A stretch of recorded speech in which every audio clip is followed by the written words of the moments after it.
Next up, we have Impulse from the Osumania soundtrack. Once again, everybody, this is a Basterd's LFA, a layman-friendly analysis. I'm a professionally trained musician, a composer, and my objective here is to explain things in a way so that you don't have to be one to understand what's going on here musically. So if you like the sound of that, make sure you're following the channel, subscribe to the channel, whatever term you want to use. Like the video, share the video, leave a comment, turn on notifications, become a member, one of them paid subscriptions, support the channel further even with that. Do not make bad financial decisions. Do not give me money at the expense of yours. So there's that. Do not. I love it when you give me money. Do not do it at your own expense.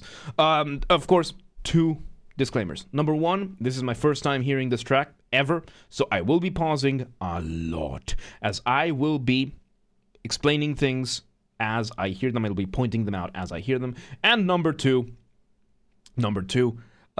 this is happening live on stream on a single take, so I might stumble upon my words here and there. Whatever happens, happens. So with that said, let's do this.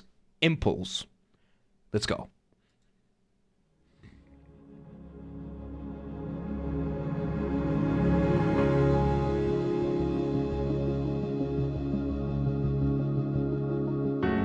Okay, so we start with this very, very lovely fade in. As you heard, as just the volume going up on a chord that is already being hit. This is usually done to take away the sound of the chord being hit. Because, you know, every time you strike a chord or you strike a note or something, you have that initial hit. So a good way of taking that away and giving you that sense of kind of ethereal, you just cut that part out and you just fade in the rest, which is what we just got. Then we got a piano giving us a couple of notes here and there. Let's see where this goes. And we have another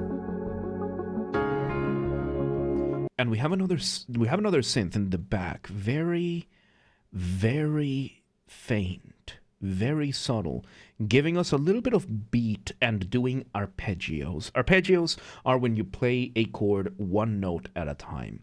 And it's giving us what could be our first motif, the motif, of course, being the smallest version of your musical idea, the seed from which everything else comes from.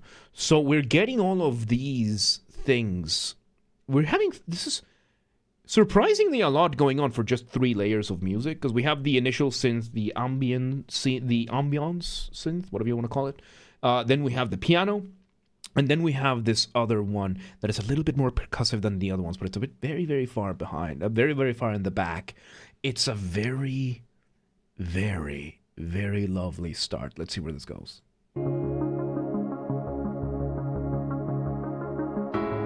Now it's coming a little bit further to the front. The piano is developing a little bit more.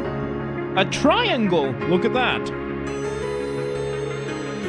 And there's our motif. There we go. We have this other synth giving us an actual melody with a motif. And as you heard, that synth has been going from the background to the foreground. Very, very lovely how it's been kind of crossfading with the piano. A crossfade is something gets quieter and at the same time something gets louder at the same time, giving you this sense of crossing kind of thing. And it just sounds lovely. It just sounds lovely. That's where it goes.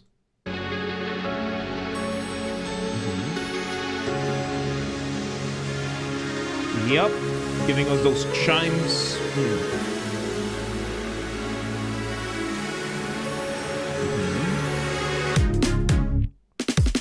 Ooh. Okay, so that was one hell of a 180. When you're making music, you want to keep a very, very careful balance between what is familiar and what is new. This is a risky move. That was very clean, but that was a very risky move. Changing the entire connotation of everything like that. Crazy way of switching things up. How do you do this? You keep some of the aspects the same. What did we keep the same? The rhythm. We did a reduction of the rhythm, so now it's faster.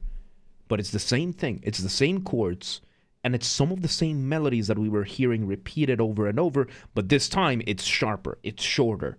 it's in short bursts. It's staccato. So when it comes to music, staccato, that just means in short bursts. And the opposite of that is what we were having before, legato. Legato just means you're letting the notes play in full, that kind of thing. That was very clean. That was insanely clean. Let's see where this goes. Drums are going insane.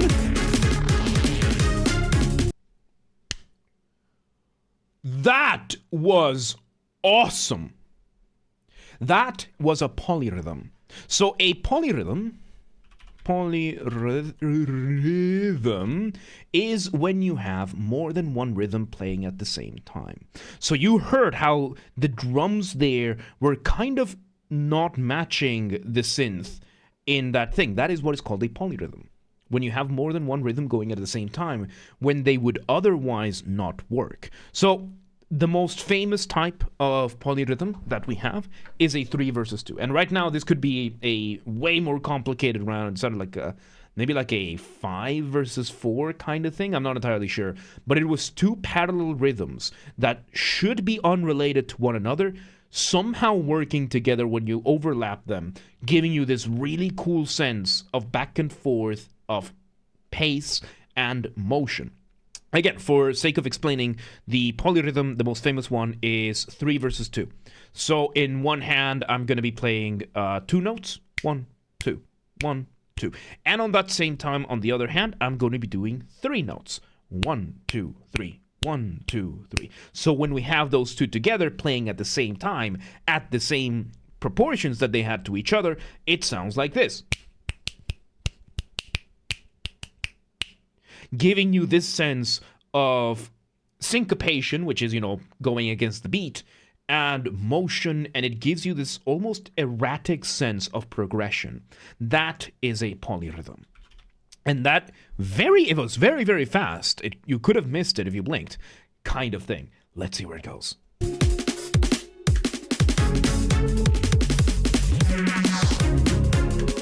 Yes, Carol of the Bells is a polyrhythm. It's written slowly enough so that it doesn't have to be one, but the overlying concept of it is a polyrhythm. That is a polyrhythm, and they just wrote it in a way so that it doesn't seem like one, or you don't have to overcomplicate things. But in the strictest sense, it's a polyrhythm. Let's see where this goes. Ooh, those moments of silence, dude. That was the polyrhythm right there.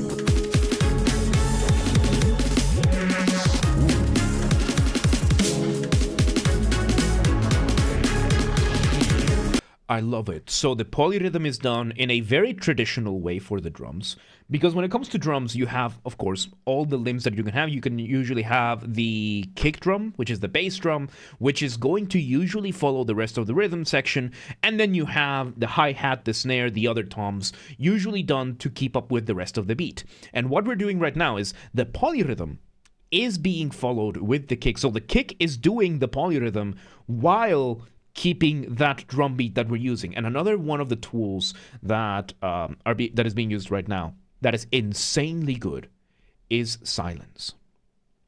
The space between some of these and how quiet this track gets before just hitting you back with it is really, really, really good. Let's see where this goes. Let's see where it goes. We added another one. Not Nick, not baby oil, not oil. Oh. So yeah, we're having this back and forth. Sometimes the kick drum is there, sometimes sometimes it's not. It goes back and forth. Man, this is wild. Oh, we're adding that whoop whoop.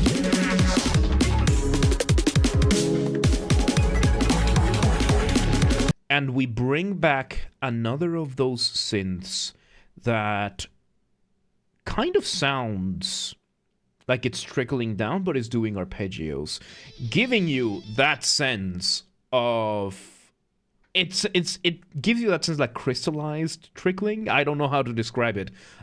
Yuri, thank you for the follow. welcome to the mosh pit, welcome to today, how you doing? So, yeah, this is so good. Oh, the rhythms, dude. And more importantly, we switched from the staccato synth to the legato synth. So now the chords are just being held, and instead of having those super complex rhythms, we're just playing the first note and holding it. Just the first note of those rhythms, holding it. And we're just letting the drums fill in that information for us that we already heard. This is clever, dude. This is clever. Because I didn't notice it until like the third repetition of it. There's a lot going on here. Let's see where it goes.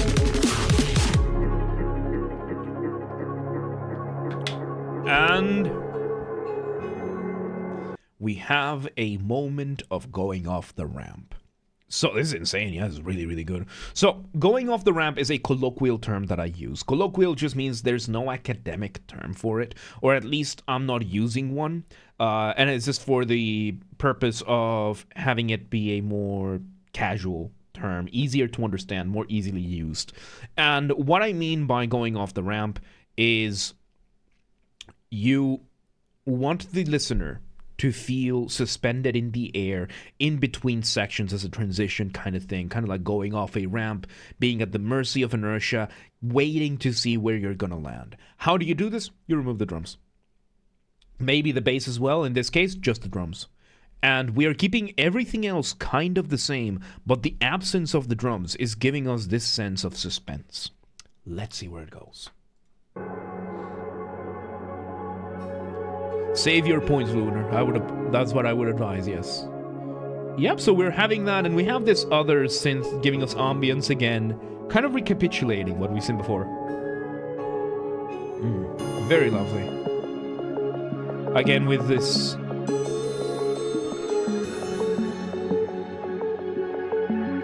kind of similar. I mean, you can if you want. So we bring back in that initial super faint percussive synth, giving us those arpeggios, giving us kind of the sense of a drum beat without a drum being there, just because of the timbre and the texture of this synth being slightly more percussive than the other ones. It is a clever way of keeping you suspended. Really good.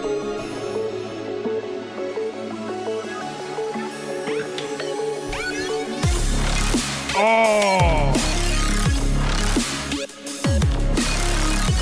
We go full EDM with this. We bring in a proper bass this time around. We slow down the drums. We simplify them a lot. And now it drops. Oof. Oh, that was good. That was really good. Let's see where it goes, because this is really, really satisfying.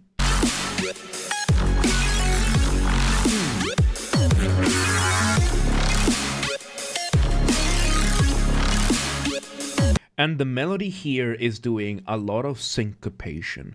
As you can hear, syncopation is when you go against the rhythm.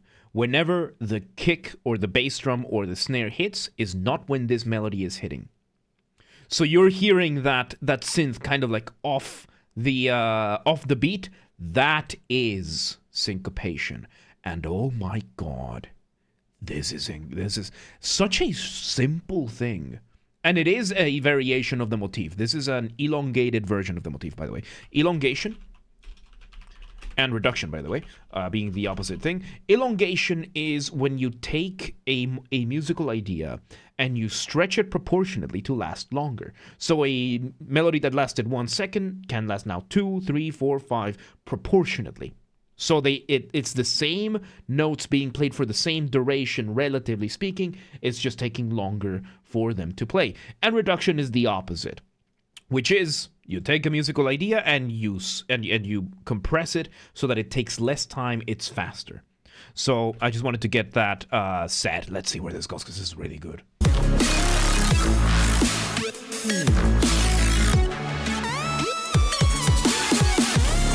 Ooh, that was very nice. Very good way of entering the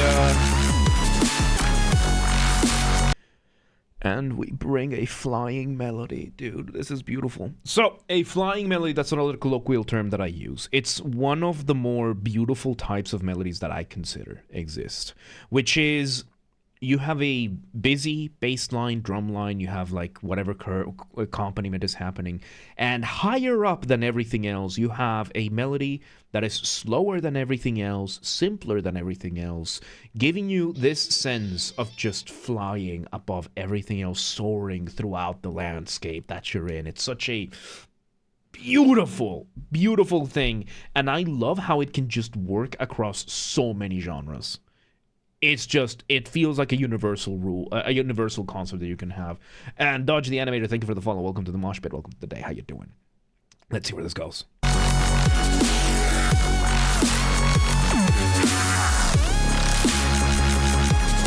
And another difference we have here is that this flying melody is hitting on the beat. This one feels a lot more stable because it's on the beat. The other one was syncopated. This one's on the beat, and it gives you that sense of stability that the other one was taking away. It's really good. Let's see where it goes. Oh, so nice. Very beautiful. Very beautiful. Off the ramp we go. We bring back the percussive synth with a bit more. So we have a faint bass giving us some accents now. So again, an accent is a rhythmic concept based on the idea of accentuation. So accent, unlike accentuation, is the idea, do not request songs just yet, by the way, when you highlight specific points in the rhythm. And right now, what we are doing is we are highlighting those downbeats with that kind of like bass, sounds kind of like a bass drum kind of thing, and it is just tight with that accent. Sometimes the accents doesn't have to be about syncopation, it can just be the beat. And if you do it right, you get this, because this sounds smooth. Let's see.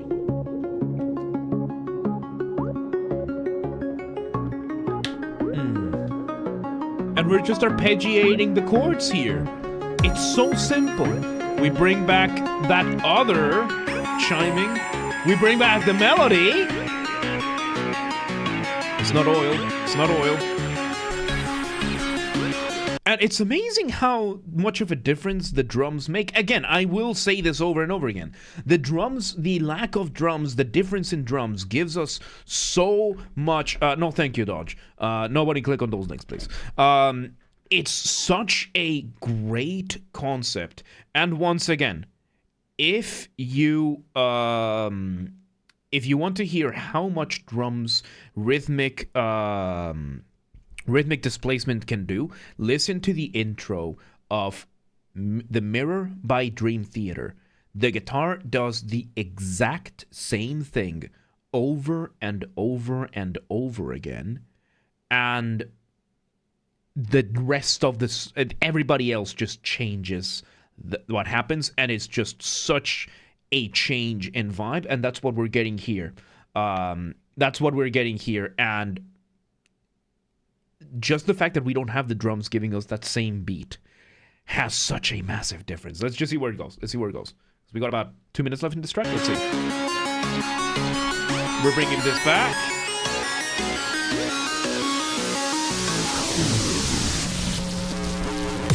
Oh, and we drop the beat. Ooh.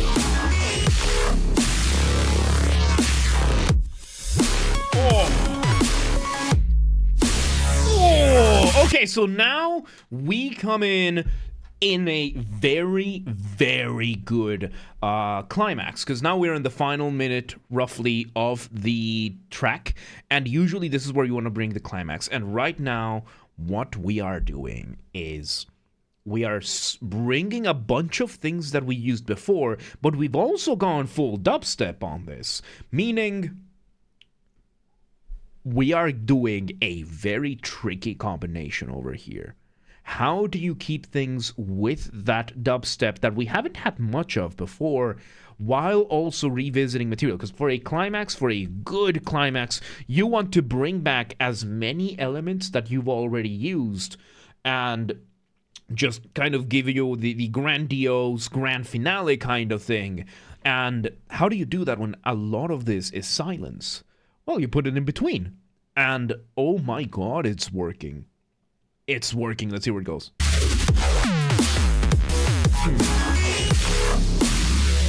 Split moments here and there, dude. It's so wild. Oh!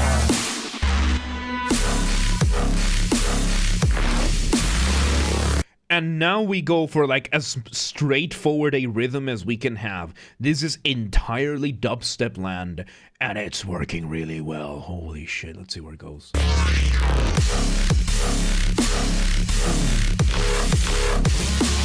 Oh! Oh, very nice. And we are bringing back the piano. We stop the drum beat. We bring back a recapitulation of the start with that piano. Oh, that's beautiful. With now some of the aspects changed to fit the context of everything else we heard. And we slow it down. And we... Ooh. I thought it was not going to resolve. I thought it was not going to resolve, but we hit that final note nice and quiet, and I think the rest is just letting the sound bleed out. So yeah, and there you have it. That was Impulse from the Osu or Osumania soundtrack. What a journey that was. Oh my god, what a journey, dude. That's insane. There you go. There you have it. There you have it. Once again, everybody, this has been a Basterd's LFA, a layman-friendly analysis. Absolute W of a track. That was beautiful. And yes, once again, if you're watching this on the YouTube, thank you for watching. Make sure you're subscribed to the channel, follow the channel, whatever term you want to use. Like the video, share the video, leave a comment, turn on notifications, become a member. One of them paid subscriptions. Do not give me money if it comes at your own expense. Be responsible with your money. If you want to listen to this track without me interrupting every 3 seconds, link will be available down below.